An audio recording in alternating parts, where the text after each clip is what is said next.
विक्रम अर्जुन और प्रताप के साथ उस झरने के नजदीक पहुंच गया।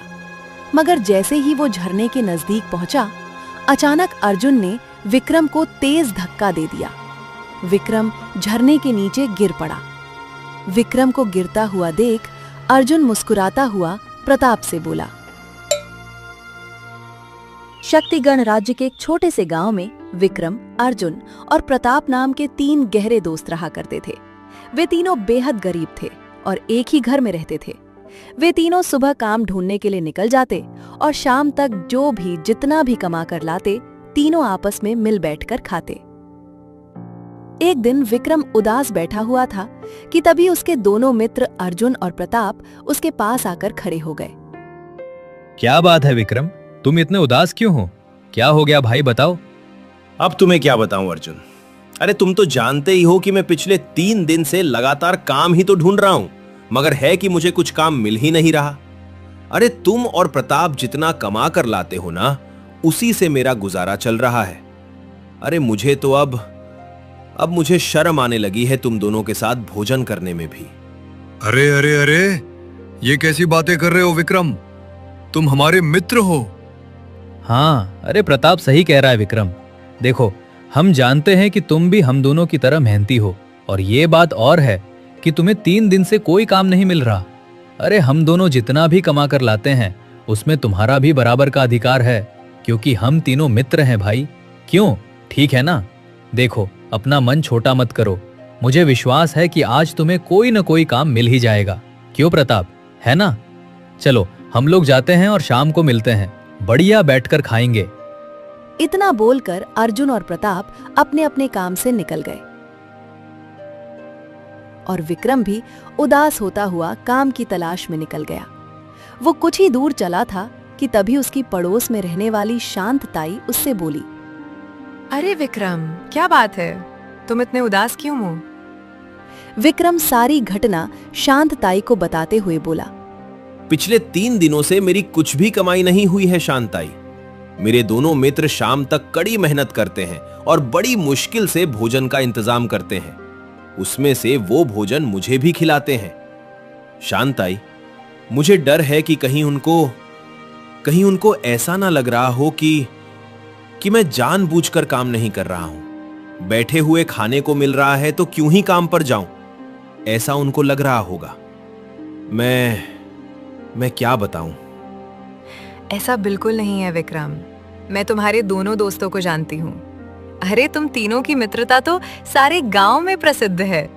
शांत ताई की बात सुनकर विक्रम काम ढूंढने के लिए आगे की ओर बढ़ गया।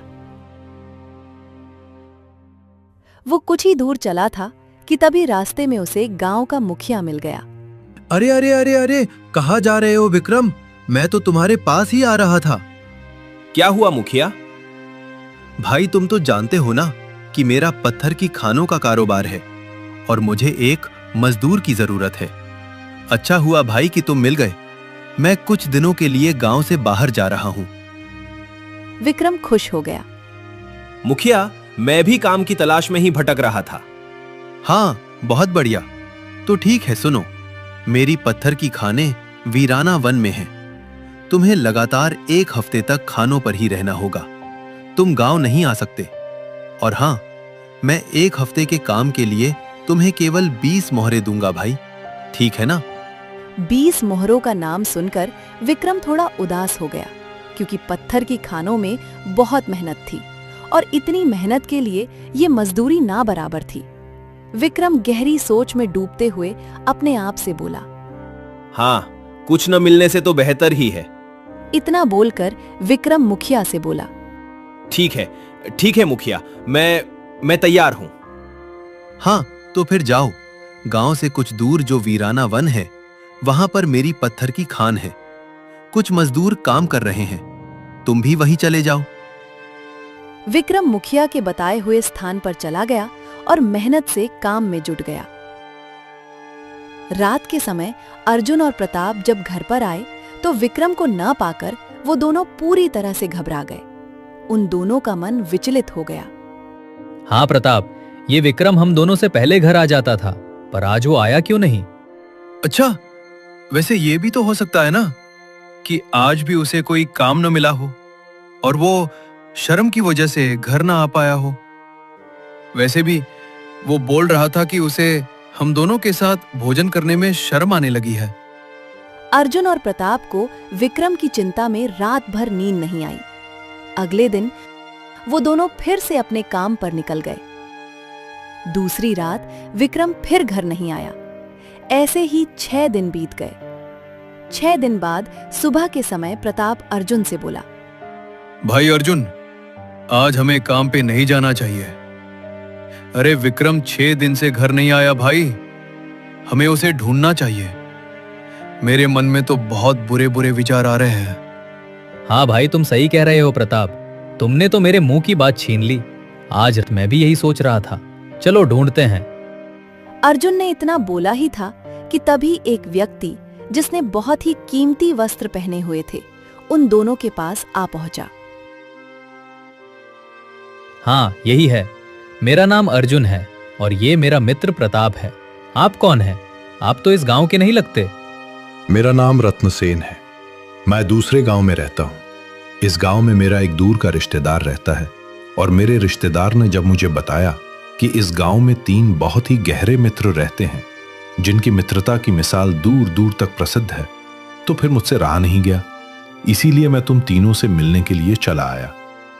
लेकिन ये तुम्हारा तीसरा मित्र कहाँ है? क्या नाम है? विक्रम? विक्रम कहाँ है? रत्नसेन ने इतना कहा ही था कि तभी विक्रम वहां पर आ पहुंचा। विक्रम को देखकर अर्जुन और प्रताप प्रसन्न हो गए। विक्रम, मेरे भाई विक्रम, तुम कहाँ थे यार? हम तुम्हें ही आज ढूंढने के लिए जाने वाले थे। तुम्हें पता है हमें तुम्हारी कितनी चिंता थी। अरे बिना बताए कहाँ चले जाते हो? अरे मुझे मुखिया के खान पर काम मिल गया था अर्जुन, और क्या, ये देख। इतना बोलकर विक्रम ने 20 मोहरे अर्जुन को पकड़ा दी। मैंने 1 हफ्ते में ही केवल 20 कमाए हैं। मैं जानता हूं कि यह बहुत कम है, लेकिन मुखिया ने मुझे केवल इतनी ही मजदूरी दी है। तभी प्रताप विक्रम से बोला, विक्रम और अर्जुन, तुम ध्यान से सुनो। हमारे लिए धन का कोई महत्व नहीं। हमारा सबसे बड़ा धन तो तुम हो भाई। तुम मेरे मित्र, मेरे भाई। रत्नसेन तीनों की ओर देखकर बोला, वाह वाह वाह, तुम तीनों की मित्रता देखकर तो मुझे बहुत अच्छा लगा। इस संसार में बहुत कम मित्र ऐसे होते हैं जो एक दूसरे पर अपनी जान लुटाने के लिए तैयार रहते। मुझसे तुम्हारी ये गरीबी देखी नहीं जा रही, इसीलिए मैं तुम्हें वह रहस्य जरूर बताऊंगा जिस रहस्य के बारे में मैंने आज तक किसी को नहीं बताया। ये सुनकर तीनों दोस्त बुरी तरह से चौंक पड़े। पहले मैं इतना धनवान नहीं था, बल्कि मैं तुम्हारी तरह बहुत निर्धन हुआ करता था, गरीब एकदम। अच्छा, अगर आप गरीब थे तो फिर आप धनवान कैसे बने? उसके पीछे एक कहानी है, मैं तुम्हें बताता हूं। इतना बोलकर रत्नसेन उन तीनों को अपनी आप बीती सुनाने लगा। कुछ साल पहले रत्नसेन अपने घर पर आया ही था कि तभी उसका पिता उसकी ओर देखकर बोला, रत्नसेन, मुझे नहीं लगता कि तुम्हारी मां स्वस्थ हो पाएगी। आप ही कैसी बातें कर रहे हैं पिताजी? अरे आप तो गांव के सबसे बड़े वैद्य हैं। आप भी हिम्मत हार जाएंगे तो फिर मेरा क्या होगा? बेटा, तुम्हारी मां का इलाज एक विशेष प्रकार की जड़ी बूटी द्वारा ही किया जा सकता है। मालव नगर में एक पहाड़ी है। उस पहाड़ी के आगे एक बहुत बड़ी गुफा है। उस गुफा के नीचे एक विचित्र जंगल है जहां पर विशेष प्रकार के नील कमल के फूल उगते हैं। अरे देखने में तो वो कमल के फूल ही हैं, मगर असल में वो एक जड़ी बूटी है जिसे खाकर बड़ी से बड़ी बीमारी दूर की जा सकती है। उसी को खिलाकर तुम्हारी मां की बीमारी को दूर किया जा सकता है। लेकिन आज तक कोई भी उस पहाड़ी के आगे गुफा को नहीं ढूंढ पाया है बेटा। अब आप चिंता मत कीजिए पिताजी, मैं अपनी मां को बचाने के लिए कुछ भी कर सकता हूं। मैं वो नील कमल के पुष्प जरूर लेकर आऊंगा और मैं तभी घर में कदम रखूंगा जब मैं अपने मकसद में कामयाब हो जाऊंगा। आशीर्वाद दीजिए पिताजी। इतना बोलकर रत्नसेन अपने घर से बाहर निकल गया और सीधा मालव नगर की ओर। मालव नगर पहुंचकर रत्नसेन पैदल पहाड़ी पर चढ़ गया। मगर रत्नसेन ने देखा पहाड़ी पर 3 अलग-अलग दिशाओं की ओर जा रहे थे। ये तो तीनों अलग अलग रास्ते हैं।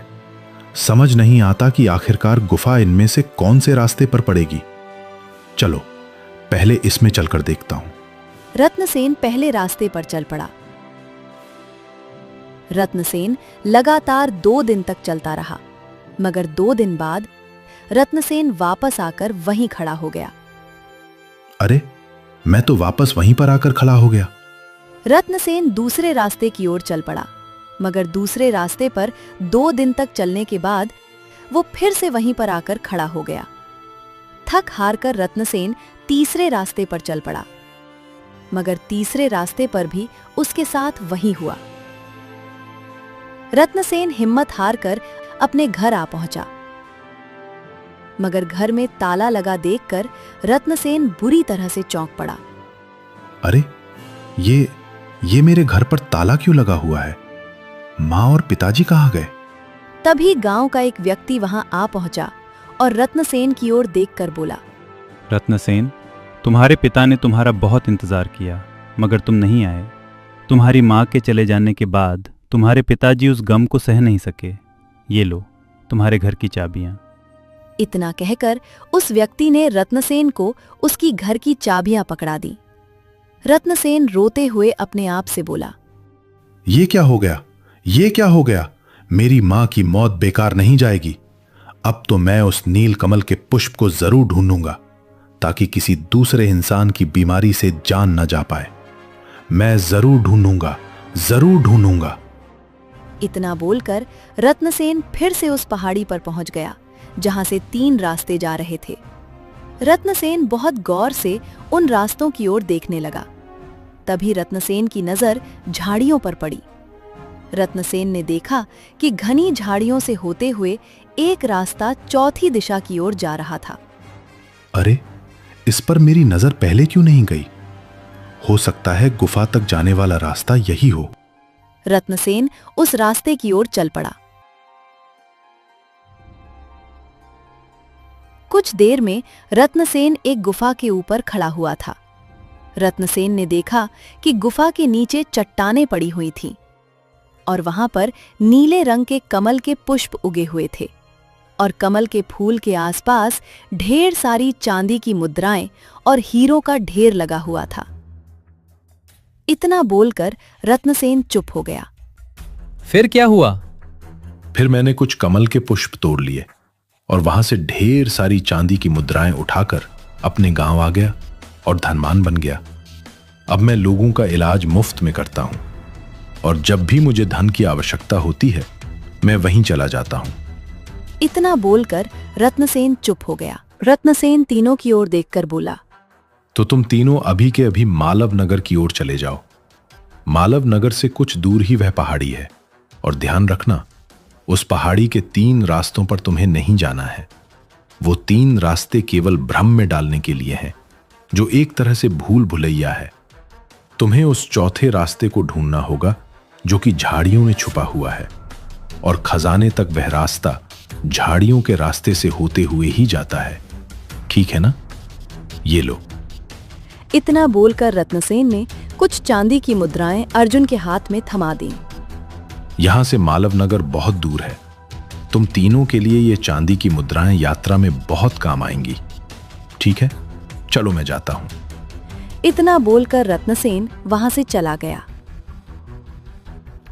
वाह, ये व्यक्ति तो बहुत ही भला निकला।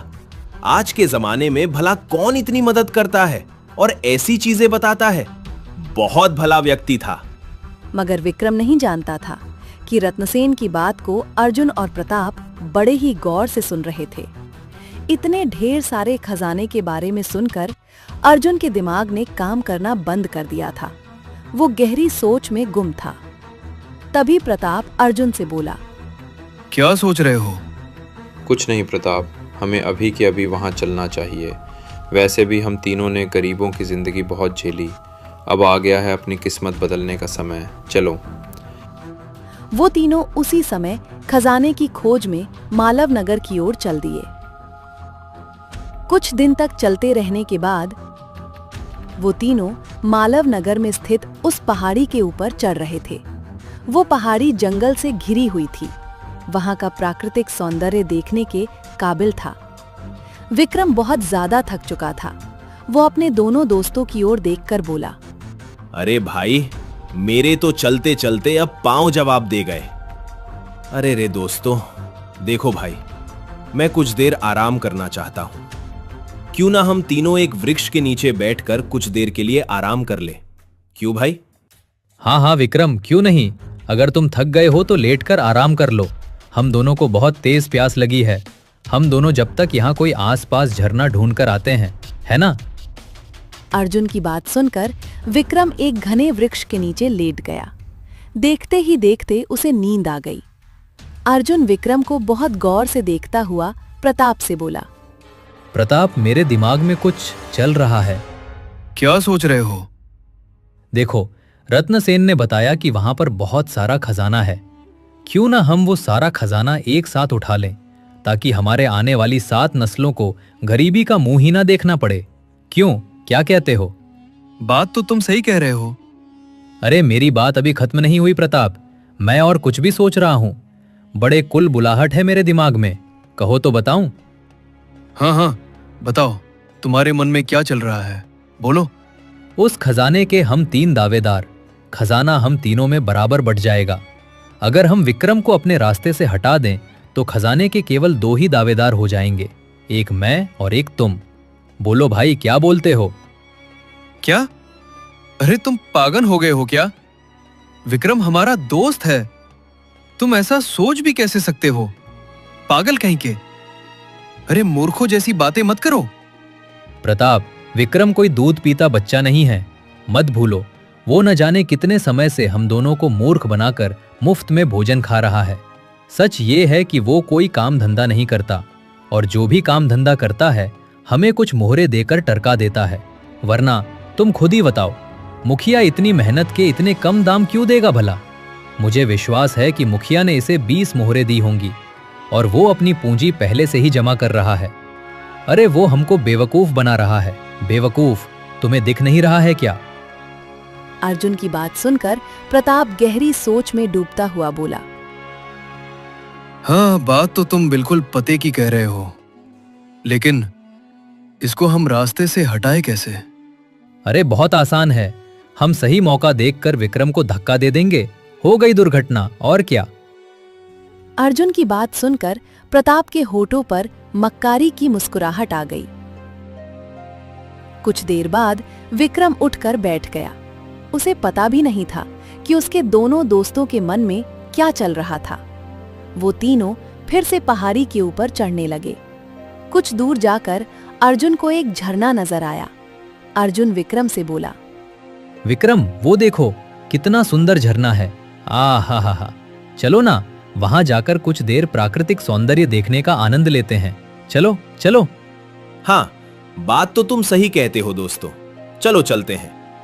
विक्रम अर्जुन और प्रताप के साथ उस झरने के नजदीक पहुंच गया। मगर जैसे ही वो झरने के नजदीक पहुंचा, अचानक अर्जुन ने विक्रम को तेज धक्का दे दिया। विक्रम झरने के नीचे गिर पड़ा। विक्रम को गिरता हुआ देख अर्जुन मुस्कुराता हुआ प्रताप से बोला, हमारे रास्ते का कांटा हट गया। अब खजाना हम दोनों का होगा। चलो, हमें देर नहीं करना चाहिए, जल्दी चल। इधर विक्रम झरने से गिरता हुआ एक नदी तक आ पहुंचा। एक नाविक जो अपना जाल बिछाए अपने जाल में मछलियां आने का इंतजार कर रहा था, मगर अचानक जाल भारी होता देख वो बुरी तरह से चौंक पड़ा। अरे, ये मेरा जाल अचानक से इतना भारी कैसे हो गया? नाविक ने जैसे अपना जाल नदी से बाहर निकाला तो एक बेहोश व्यक्ति को देखकर वो बुरी तरह से चौंक पड़ा। अरे, ये तो कोई इंसान है। ये नदी में कैसे गिर गया? लगता है मुझे इसे वैद्य जी के पास ले जाना होगा। प्रताप और अर्जुन लगातार पहाड़ी के ऊपर तेजी से चल रहे थे कि तभी अर्जुन प्रताप से बोला, अरे अरे प्रताप, पहाड़ी चढ़ते चढ़ते तो भाई मेरे पैर दुख गए। बस बस बस बस, थोड़ा आराम कर लेते हैं भाई। बैठ जा, अब बैठ जा। अरे तुमने मेरे मुंह की बात छीन ली। आराम करो भाई। इतना कहकर प्रताप एक वृक्ष के नीचे लेट गया, मगर लेटते ही वो नींद की आगोश में समा गया। अर्जुन प्रताप को देखकर अपने आप से बोला, अगर मैं इसे भी अपने रास्ते से हटा दूं, तो फिर तो पूरे खजाने का मालिक मैं अकेला बन जाऊंगा। इतना बोलकर अर्जुन ने एक रस्सी से सोए हुए प्रताप को पेड़ से बांध दिया। जैसे ही अर्जुन ने प्रताप को रस्सी से बांधा, अचानक प्रताप की आंख खुल गई। ये क्या कर रहे हो अर्जुन? वही जो मुझे करना चाहिए। अरे भाई, अब खजाने का मैं पूरा अकेला मालिक हूँ। बड़े आए, तुमको भी चाहिए खजाना क्या? अरे मेरी मति मारी गई थी जो मैं तुम्हारी बातों में आ गया, और ये भी नहीं सोच सका कि तुम अपने एक मित्र को जान से मारने की सोच सकते हो, तो फिर दूसरे मित्र को क्यों नहीं मार सकते? अरे मैं कहाँ फंस गया? बड़े आए, कहाँ फंस गया? ज्यादा दूध के धुले हुए मत बनो। अरे कपट तो तुम्हारे मन में भी था। अगर तुम्हारे मन में कपट नहीं होता तो तुम मेरी बात मानने के लिए कभी तैयार होते क्या? नहीं होते ना, कपटी कहीं के। इतना बोलकर अर्जुन आगे की ओर बढ़ गया। एक साधु जो कि वहां से गुजर रहा था, प्रताप को बंधा हुआ देखकर वो बुरी तरह से चौंक पड़ा। साधु तुरंत प्रताप के पास आकर बैठ गया। प्रताप ने देखा कि साधु के चेहरे पर बड़े बड़े फफोले थे।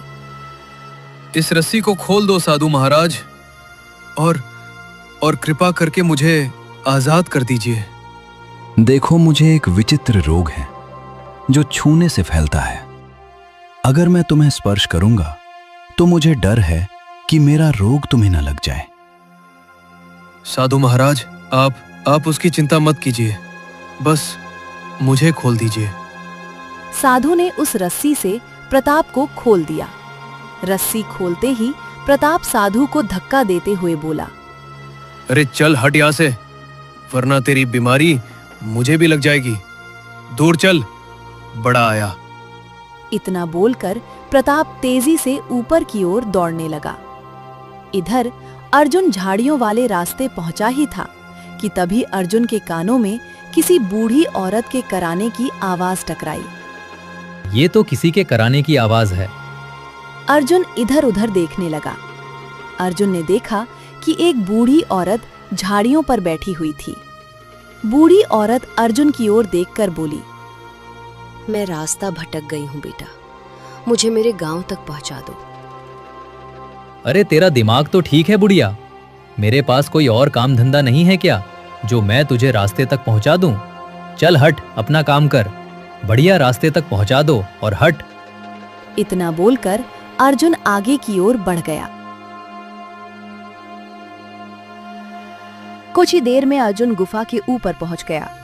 अर्जुन ने देखा कि उस गुफा के नीचे जाने के रास्ते पर चट्टानें ही चट्टानें बिछी हुई थी और नीचे कमल के पुष्प उगे हुए थे, जिसके पास बहुत सारी चांदी की मुद्राएं और हीरे मोती का ढेर लगा हुआ था। हाँ, क्या बात है, क्या बात है। मैं तो धनवान हो गया, मैं तो धनवान हो गया। अब मुझे गुफा से नीचे उतरने के लिए मेहनत भी नहीं करने पड़ेगी।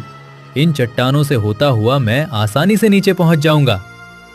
अर्जुन चट्टानों से नीचे होता हुआ नीचे पहुंच गया और फटी फटी आंखों से उन चांदी की मुद्राओं को देखने लगा।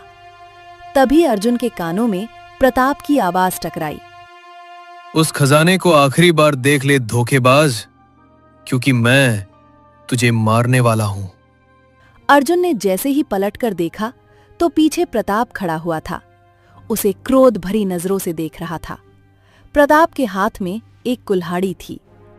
ये क्या कह रहे हो मेरे दोस्त? मैं तुम्हारा मित्र हूं, क्या तुम अपने मित्र को जान से मार दोगे?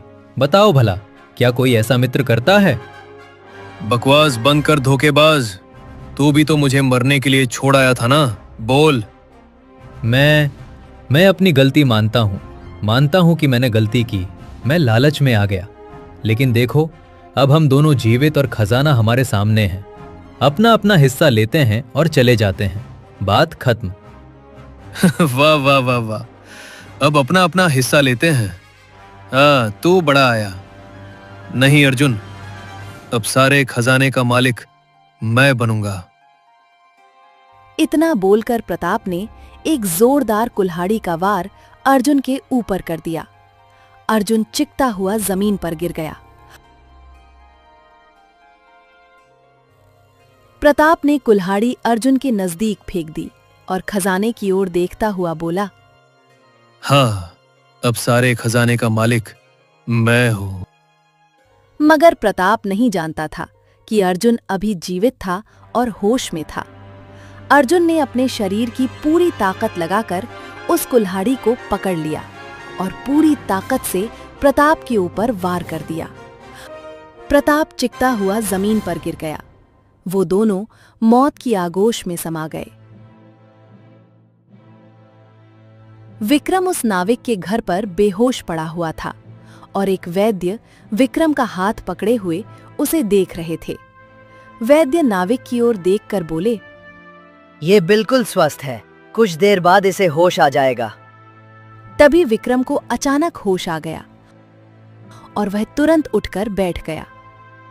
अरे अरे, आराम से आराम से आराम से, तुम्हें आराम की जरूरत है। आराम करो बेटा, आराम करो। हाँ, बात तो आपकी सही है वैद्य जी, लेकिन इस वक्त मेरा कहीं पहुंचना बहुत आवश्यक है।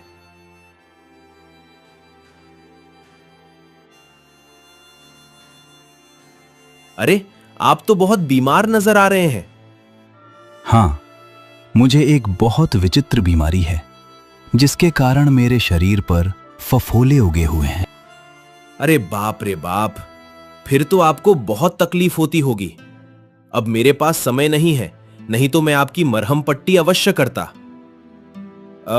देखिए, मैं माफी चाहूंगा। मेरा एक स्थान पर पहुंचना बहुत जरूरी है साधु बाबा, लेकिन आप कहीं जाना नहीं। मैं वापस आकर आपसे जरूर मिलूंगा। मैं एक ऐसी जड़ी बूटी के बारे में जानता हूं जिसे खाकर आप स्वस्थ हो जाएंगे।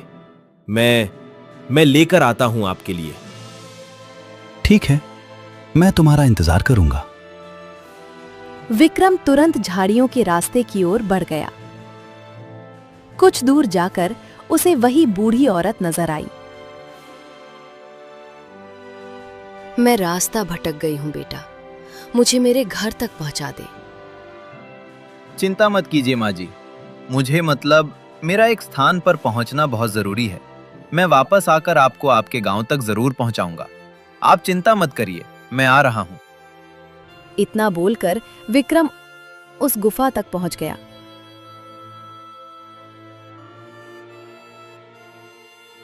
तुम इसी खजाने की खोज में यहां तक आए थे? विक्रम ने जैसे ही देखा तो वही बूढ़ी औरत रहस्यमय अंदाज में उसे देखकर मुस्कुरा रही थी। आप यहां तक कैसे आ गई बूढ़ी औरत? विक्रम ने जैसे ही देखा तो उसके दोनों दोस्त मृत अवस्था में खून से लथपथ मरे पड़े थे। हे भगवान, ये क्या हो गया? तुम्हारे दोनों मित्र लालची थे। लालच ने उनकी आंखों में पट्टी बांधी थी। उन दोनों ने एक दूसरे की जान ले ली। और तुम्हें भी तो यही खजाना चाहिए। अरे नहीं चाहिए मुझे ऐसा खजाना जिसने मेरे मित्रों को मुझसे छीन लिया, जिसने मेरे मित्रों के मन में लालच पैदा करके मित्रता के मायने ही बदल दिए। नहीं चाहिए मुझे ऐसा कोई खजाना। तभी वो बूढ़ी औरत उसी साधु में परिवर्तित हो गई। अचानक वह साधु रत्नसेन में परिवर्तित हो गया। ये देखकर विक्रम बुरी तरह से आश्चर्य में पड़ गया। अब तुम तो रत्नसेन हो? ये क्या रहस्य है? मेरे मित्र, मैंने तुम्हें आधा सच बताया था, आधा सच नहीं बताया था। क्या मतलब? क्या? तो फिर ये खजाना किसका है? ये सारी चांदी की मुद्राएं और हीरे मेरे हैं। उस कमल के पुष्प को लेकर मैं अपने गांव चला आया। उसी समय मालव नगर राज्य के महाराज की पुत्री बीमार हो गई। मैं कमल के पुष्प को लेकर महाराज के पास पहुंच गया और महाराज की पुत्री सही हो गई। महाराज ने मुझे उपहार में ढेर सारी चांदी की मुद्राएं भेंट कर दी और मैंने एक व्यापार शुरू किया और देखते ही देखते मैं बहुत बड़ा व्यापारी बन गया। मुझे एक ईमानदार व्यक्ति की तलाश थी जब मैंने तुम तीनों मित्रों के बारे में सुना तो मैं तुम तीनों के पास आया, लेकिन तुम तीनों की ईमानदारी की परीक्षा लेना बहुत आवश्यक था। इसीलिए पहले से मैंने यहां पर इतनी सारी ढेर सारी चांदी की मुद्राएं और हीरे फेंक दिए। बस इतनी सी बात है। अच्छा, तो फिर तुम बूढ़ी औरत और उस साधु में कैसे परिवर्तित हो गए? वो उस विचित्र पुष्प की एक खासियत और भी थी विक्रम, कि उस पुष्प को जो भी स्वस्थ आदमी खाता है तो वह अपनी पसंद के 2 रूप धारण कर सकता है, लेकिन केवल जीवन में एक बार। और यह सब मैंने तुम तीनों मित्रों की परीक्षा लेने के लिए किया, जिसमें से तुम पास हो गए। ज्यादा सोचो मत, तुम्हारे दोनों मित्र अपने लालच को रोक नहीं पाए। आज नहीं तो कल धन अगर उनके हिस्से में आता तब भी वह ऐसा ही करते। चलो, तुम मेरे साथ चलो। आज से तुम मेरी सारी व्यापार की देखभाल करो।